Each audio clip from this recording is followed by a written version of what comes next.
The bikies of the 80s are not the bikies that we see now.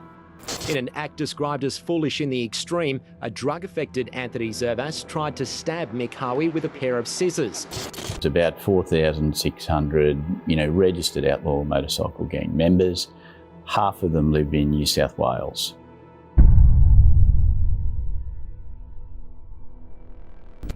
The Bikies Inc podcast looks into Australia's outlaw motorcycle gangs. It's trying to lift the lid on how they've turned into a big business. And they're not just blokes who ride Harleys and catch up on a Friday night anymore. In episode 1, we're looking at following the money. We speak to Mike Phelan, he's the head of the Australian Criminal Intelligence Commission. And he gives us an understanding of just how big the Australian bikie gangs have become. It's $3 billion a year now that they're turning over, or about $8 million a day. And that's out of cocaine and ice sales, in what Mike says, is from mum and dads who are having their gram deals. So it really is everybody in Australia who is taking part in those illegal drugs that are contributing to the bikies' power and also the misery. If you go back perhaps to the time when I was a junior constable or a sergeant, you'd see they were very much involved in the distribution at the lower levels of drug trafficking, particularly in this country. But now we've seen them develop into serious organised crime groups. Comparable to anything else that we can see offshore. And we'll also speak to Stuart Smith. He's the Assistant Commissioner of the New South Wales Police. He talks about the situation in New South Wales, and concerningly, there's about 600 bikies in Newcastle, which has a pretty major international port. And we saw a big drug bust there a few months ago. So we're looking at really how the bikies work and just the scale that they've managed to get now in the past 15 or 20 years. The bikies of the 80s are not the bikies that we see now.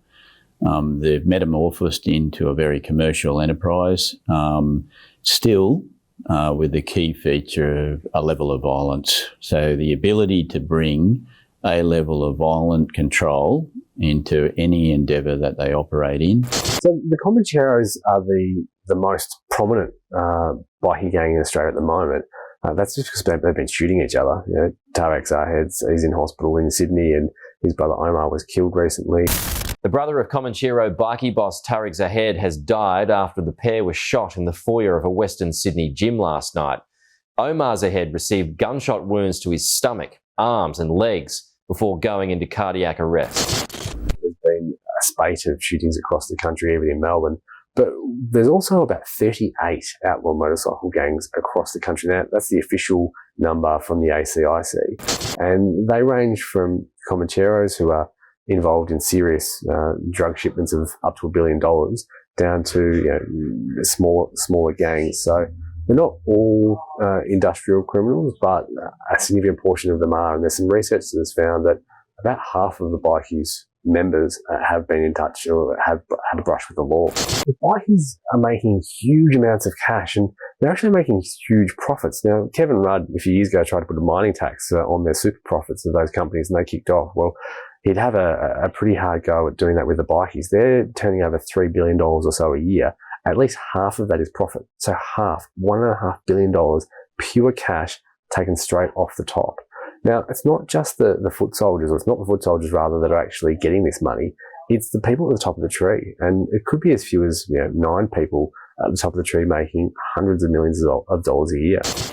Ambushed outside a busy gym, just metres from the front door of Fitness First Rockdale, former Comanchero bikie boss Mahmoud Mick Howie is shot in the head and all over his body.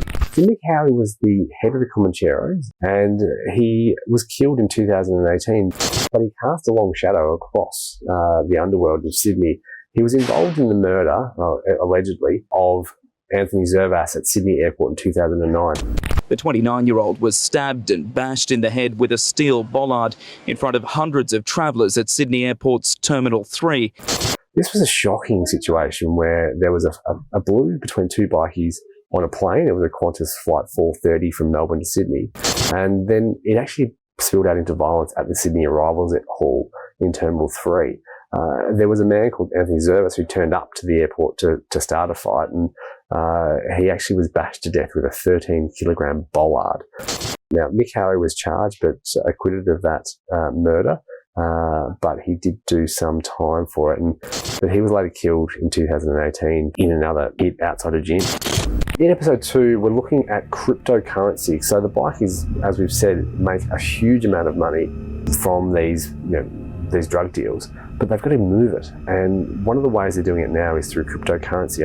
I'm sick personally of those ads on the TV about, crypto this, crypto that, when I watch the footy. But these bikies are actually using it on an industrial scale. As much as 1 in 5 transactions of cryptocurrency are actually linked to criminal activity. So it's big business, and it's a really good way for the bikies to move their money with a little trace.